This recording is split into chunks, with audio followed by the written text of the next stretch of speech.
wabarakatuh. Halo teman-teman semua. Saya harap teman-teman masih tetap dalam keadaan sehat gitu ya, sehat dalam lindungan Allah dan, teman-teman karena kalau teman-teman sehat, kalau teman-teman selalu berada dalam lindungannya, itu berarti teman-teman akan sangat-sangat siap nih mengerjakan modul ke-10 di minggu yang ke-11 ini ya teman-teman ya. Jadi teman-teman Eee, modul ke-10 ini sama seperti yang sebelum-sebelumnya kita ada 2 topik. Topik pertama kemarin kita sudah bahas, nah sekarang kita ada di topik yang kedua. Nah teman-teman antara topik yang pertama dengan topik yang kedua ini ya teman-teman minggu ini, hubungannya sangat erat ya. Bahkan bisa dibilang kalau saya sih, harapannya gitu ya kalau kemarin tuh kita bahas tentang si materinya. Dan minggu ini saya harap teman-teman bisa praktek, karena gitu ya, yang akan saya bahas itu adalah cara membuat kerangka karangan. Kemarin itu kan teman-teman udah apa namanya, yang topik pertama ya, sorry bukan kemarin. Topik pertama kan pasti teman-teman udah punya storage baru nih sekarang, udah punya, apa namanya, udah punya storage yang baru, udah punya, pengertian yang baru lagi gitu ya, update lah ya, teman-teman sudah update, apa sih sebenarnya kerangka karangan itu gitu ya, di topik satu kan kita udah bahas tuh. Kerangka karangan tuh rencana gitu ya teman-teman, rencana. Dan ternyata kerangka karangan ini, sangat erat sekali hubungannya dengan si tema, dengan topik, dengan tujuan, dan pastinya juga dengan tesisnya yang telah dibuat sebelumnya. Ini sangat berhubungan banget. Nah kemarin juga, di topik satu juga dibahas, kenapa kerangka karangan ini dibuat dan kenapa kerangka karangan ini dipakai sama si penulis.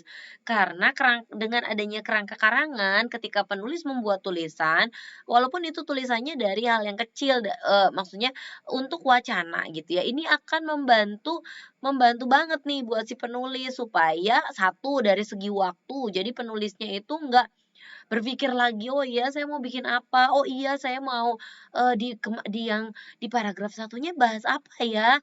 Aduh saya lupa," gitu ya. Misalnya sudah sampai di paragraf 5 dia lupa. Nah, dengan adanya kerangka karangan ini, penulis ini sangat-sangat terbantukan teman-teman. Jadi bisa dibilang kerangka karangan ini sangat-sangat menghemat waktu gitu ya, menghemat waktu, membantu ingatan si penulis. Nah, terus kalau buat si pembaca dengan adanya kerangka karangan itu kan jadi, eee paragraf per paragraf yang ditulis sama si penulis itu kan jadi lebih detail, lebih enak bacanya. Jadi, pembaca pun, merasakan terbantu nih dengan kerangka karangan ini. Dia membacanya jadi lebih fokus gitu ya. Jadi setiap paragrafnya itu fokus, punya goals, punya topik gitu ya, tidak bercecer-cecer gitu topiknya. Kalau topik yang pertama bahasnya tentang tujuan, ya maka akan semuanya dalam kalimat itu adalah tentang tujuan. Tapi kalau misalnya yang kedua itu bahasnya tentang, bagaimana cara menggunakannya misalnya ya, bagaimana cara penggunaannya, maka fokus di situ, di cara penggunaan gitu ya. Jadi,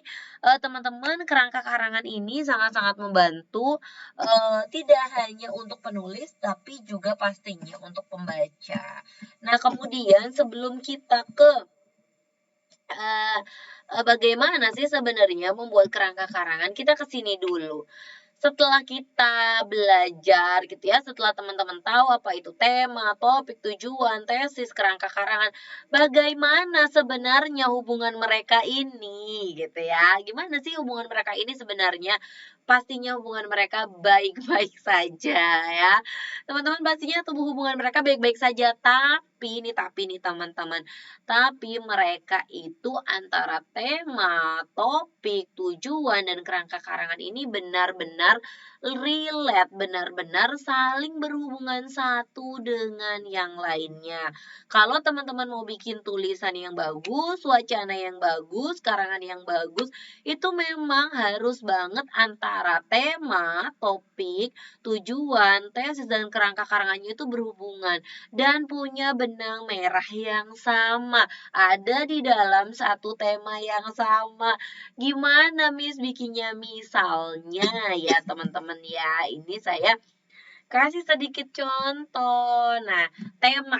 Misalnya nih teman-teman, saya punya tema pendidikan. pendidikan itu sangat luas karena tema itu memang bisa yang luas banget gitu ya. Jadi ibaratnya tema itu belum yang mengkerucut, belum yang mempersempit. Saya punya tema, temanya itu adalah pendidikan. Luas banget. Nah, saya lebih persempit lagi nih, kita ke topik. Apa topiknya? Nah, topiknya itu saya ambil proses pembelajaran di masa pandemi. Karena kan ini kita masih sangat dekat banget dan hits banget ya bisa dibilang teman-teman sama masa pandemi. Kalau kemarin kita bahas kesehatan, nah sekarang kita bahas pendidikannya. Karena ini adalah dua aset yang sangat berhubungan sekali dengan masa pandemi kemarin dan sekarang pun sebenarnya kita masih belum masih baru menuju ke endemi ya gitu walaupun Pak Presiden sudah mempersilahkan tidak menggunakan masker di ruang terbuka tapi kita harus tetap hati-hati gitu ya jadi kita masih berjalan gitu ya tapi paling tidak kita sekarang sudah lebih tenang, lebih baik gitu ya teman-teman. Nah, kita soroti hal ini. Setelah topik kita kemana teman-teman? Yes, benar. Kita ke tujuan. Jadi tujuannya adalah menunjukkan proses pembelajaran di masa pandemi. Karena kan waktu pas awal nih kita bisa dibilang kaget ya teman-teman. Kaget, gimana gitu loh. Gimana kita pandemi nggak boleh ketemu sama orang. Gimana proses pembelajarannya seperti apa. Nanti dijelaskan di wacana ini.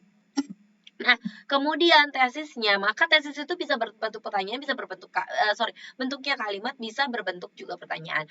Bagaimana sebenarnya proses pembelajaran di masa pandemi? Apakah ada gitu ya perbedaannya antara yang maksudnya sebelum pandemi dengan pas pandemi dan apa sebenarnya efek pada siswa dan juga pengajar. Nah, kita ke kerangka karangannya. Yang pertama karena tadi di topik awal itu bahas proses pembelajaran pada masa pandemi, kita bahas dulu nih proses pembelajaran secara umum sebenarnya seperti apa. Dijelaskan misalnya atau bisa dibilang ini proses pembelajaran pada saat sebelum pandemi. Dijelaskan gitu ya, ketemu di kelas, offline dan lain-lain sebagainya ini dijelaskan, diceritakan. Nah, kemudian penjabaran mengenai masa pandemi. Kita kenalkan dulu sama mereka apa sebenarnya masa pandemi walaupun kita sudah tahu tapi di dalam sebuah tulisan lebih baik sekali itu ditulis. Nah, kemudian langsung nih ke intinya, ada intinya yaitu menjabarkan proses pembelajaran di masa pandemi yang serba online, dijelaskan online-nya seperti apa, bagaimana, apa yang dibutuhkan. Nah, kemudian langsung nih penjelasannya lagi, apa perbedaannya pembelajaran di masa pandemi dengan sebelum pandemi gitu ya, dijelaskan apa bedanya serba online kalau pandemi gitu ya. Nah, kemudian apa sebenarnya efeknya? Efeknya kalau bagi saya banyak belajar hal baru teman-teman karena harus bisa bikin video gitu yang tadinya kan nggak tahu harus bisa edit dan lain sebagainya. Nah, terus kalau siswa pun saya rasa sama teman-teman pasti punya banyak insight yang baru setelah pandemi itu. Yang sebelumnya misalnya belum bisa edit video karena dosen meminta bikin video makanya dia bisa edit. Kita sama-sama belajar ya teman-teman. Nah, gitu sih teman-teman kurang lebih. Jadi yang harus diingat sama teman-teman. Jadi kalau tema itu besar, jadi teman-teman bisa milah dan memilih apa aja. Ketika sudah sampai topik, itu lebih mengkerucut gitu ya. Tujuan disesuaikan apa sebenarnya yang mau teman-teman sampaikan ke pembaca. Terus ke tesis juga dalam bentuk satu kalimat dan teman-teman ke kerangka karangan. Semoga dengan contoh hari ini sama yang kemarin, minggu ini sama yang kemarin teman-teman bisa lebih jelas dan saya harap teman-teman bisa membuat dari mulai membuat tema sampai dengan kerangka karangan. Oke teman-teman, selesai videonya. Kita ketemu lagi di video-video berikutnya. Jangan lupa diselesaikan inigosnya. Assalamualaikum warahmatullahi wabarakatuh.